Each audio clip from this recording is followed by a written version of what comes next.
મહુવાના ગ્રામ્ય વિસ્તારોમાં બે સગીર વયની બાળાઓ પર દુષ્કર્મ કરનાર આરોપીને આજીવન કેદની સજા ફટકારતી મહુવા કોર્ટ।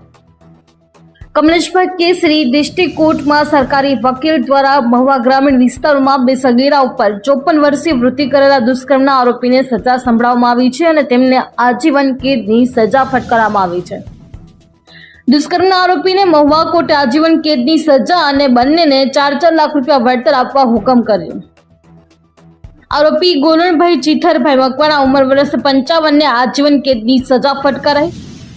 वर्ष 2024 फेब्रुआरी मास में 13 અને 15 वर्षनी सगीर वय पर दुष्कर्म आचरवामां आवेल। सरकारी वकीलनी धारदार रजूआत અને दलील करता आरोपीने सजा फटकारवामां આવી હતી। મારું નામ કમલેશભાઈ કેસરી છે। હું Mahuva additional district and sessions કોર્ટમાં સરકારી વકીલ તરીકે ફરજ બજાવું છું।